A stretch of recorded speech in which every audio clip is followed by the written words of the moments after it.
How do you go about creating your own unique style or voice as an artist? Now, for those of you who have been following along on my series on selling your work, you'll know that I believe that is the ultimate key to achieving the most success possible, both in terms of achieving the highest prices for your art, but also in having a lot of sales. And so the idea of creating your own unique voice or style is that you want to create work where you are it. If the people want to buy work like yours, you are the only person producing it and you are the only one they can buy it from.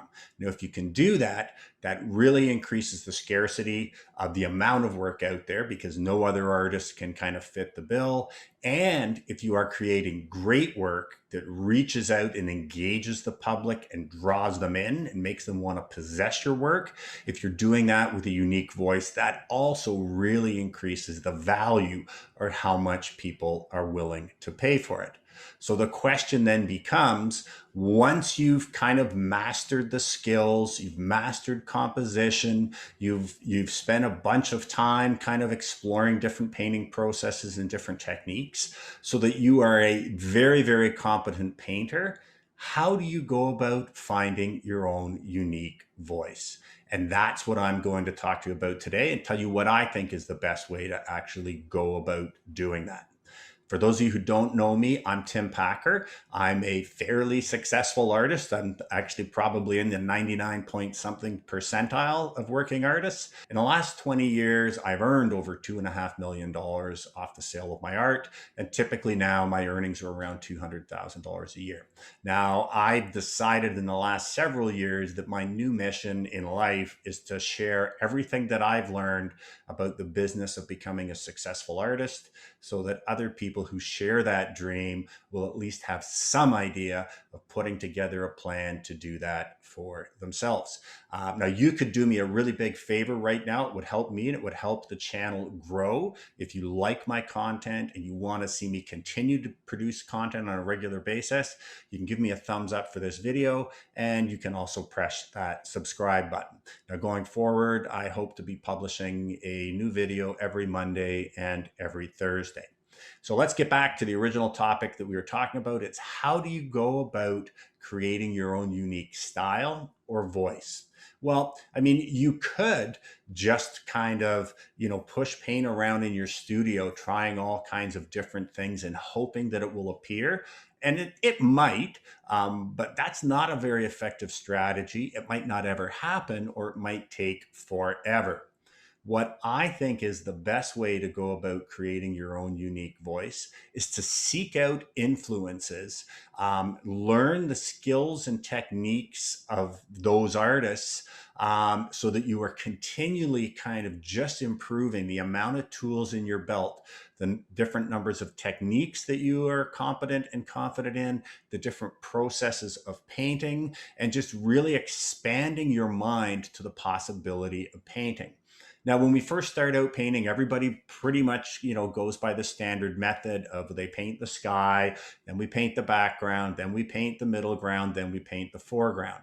And that's actually a very effective way to learn to produce reasonably competent looking paintings very quickly. But there are so many more ways of actually just going about and applying the paint. And so that's one of the things that I think is really important for you to engage in and experiment with if you are trying to find your own unique voice. Now, I'm just going to backtrack a little.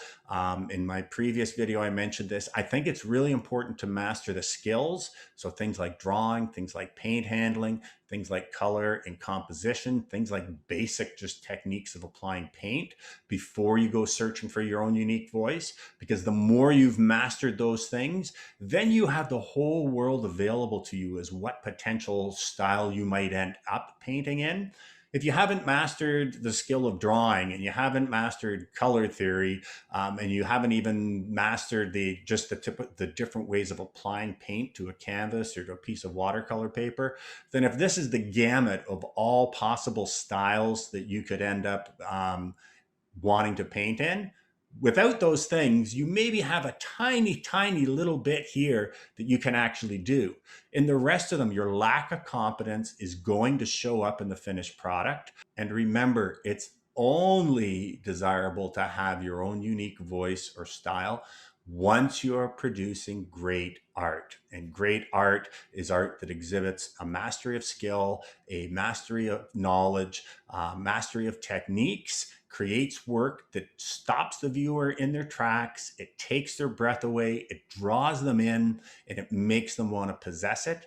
And it does that while exhibiting the mastery of skill and concept. So there's no point searching for your own unique voice when you haven't mastered the skills. You might, in fact, develop a unique voice where people recognize your work, but it might just be that they recognize because that's that artist who does that awful kind of work over there that doesn't look like anybody else's.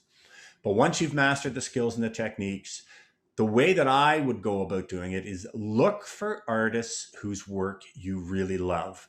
And look for artists who actually have developed their own unique voice. And then what I would do initially is try to find out what their process is, how they actually go about constructing their paintings. And then for a while, I would try doing that. Try kind of mimicking that artist's style, and doing it though, not because you want to end up being like that artist and selling it, but you want to master the techniques and the concepts that goes into that artist creating their work. And then once you've actually feel pretty confident about that, then look for another artist. And again, look for artists whose work makes you go, wow, work that stops you in your tracks and draws you in. And then go on to the next artist and try to find out what is the process that they use, and copy that process on your own work. And even initially, it's not a problem if you're copying another artist's paintings. Just be aware there are copyright issues involved. So under the fair use exemption, you can copy another artist's work, but only if it's for the purpose of learning or just for enjoyment. You can't then claim that work as your own, and you certainly can't put it up for sale or publish prints of it or anything else like that. But I think most of us, when we start off painting, we all copy other artists' work. Just remember, that's only allowed if it's just for a learning exercise. And here's what ends up happening if you do that. Over time, as you study a number of different artists or influences and you master the various things that go into their work, then you can start trying to put together various elements of all these different artists into your own work, your own subject matter. And this is when you're totally in process mode. And remember, when you're in process mode, there's a very high likelihood that the paintings will fail. And that's okay. Because what happens every once in a while is you have a breakthrough in process mode. You have something that comes out that is better than anything you've ever done before. And as you continue to do this, you can take those things that you've learned in process mode. Now you can apply them in product mode when you're trying to just create the best paintings you can do based on your current limitations. And over time, what will likely happen, and what happened to me, is certain of these types of painting processes or techniques really appealed to me, where I loved the process. I loved the way the finished work looked, and the public loved the way the finished work looked. And over time, you start refining all of these different influences into your own unique mix of the way that you actually create your own paintings.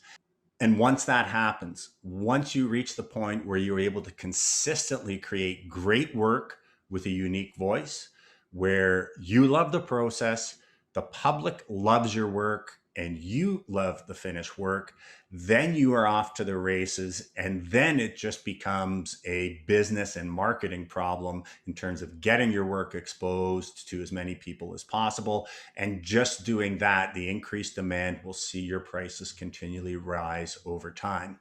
And again, that is what happened to me. Now, for those of you who like my work, and if you're interested in knowing what my process is very different than any other artist that I've ever seen paint. I didn't learn how to paint the way I do from following any other artist. Again, I took it from absorbing a ton of different influences, spending a ton of time playing the what if game in my studio. What if I tried this? What if I tried this? What if I tried that? And eventually came upon the way that I paint, again, which is very different than the way most people paint. I start on a red canvas, I block in my foreground trees first, then I do the foliage, then I paint the sky last. And then I also, again, most of my paintings are heavily influenced by the sun shining through the trees and the light effect that's caused by that. Now, for any of you who are interested in kind of starting off and say taking me as an influence, I actually have a course on my Art Academy. So that's www.timpackerartacademy.com. I have a course there that's a demonstration video of how I create my paintings from start to finish. And it's one of my signature sun through the trees with birches and maples. And if you would like to take that course, I'm going to give you a coupon code here, which is unique voice, all one word, all caps. If you put that coupon in, that will get you the course at 50% off. Now, again, the intent of putting my course out there the way that I paint, it is not to create a bunch of clones who then start creating paintings just like me. And that's not a very effective way to actually develop an art career, but it's to show you a radically different approach to painting than the ones that you've probably been exposed to, and to kind of open your mind to all of the possibilities that are there in terms of how we go about putting paint on canvas. And for those of you who are interested in learning more about selling your work, I have a free webinar that I've created with the 10 keys to selling your art. And you can actually watch that for free by going to www.aspiringartist.ca. And there's a new webinar starting every 15 minutes. You'll just need to put in your email and your name, and you can watch that. I'll put a link below for both of those things. So just to recap, the way I think is the most effective way to create your own unique voice is seek out many, many different influences.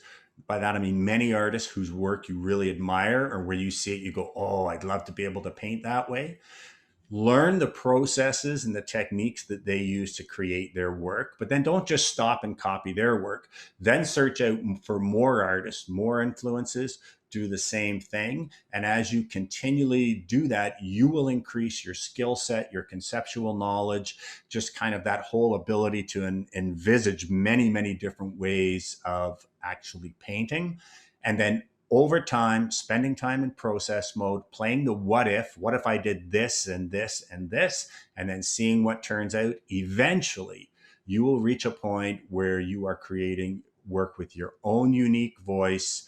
And as I said before, if you've already mastered the skills and the concepts, you're going to be creating great work with a unique voice. And once you can do that, having a successful career as an artist is easy as pie. So I hope you found this helpful. And finally, just again, you would really help me out by hitting that subscribe button and giving me a thumbs up. And I will see you next time.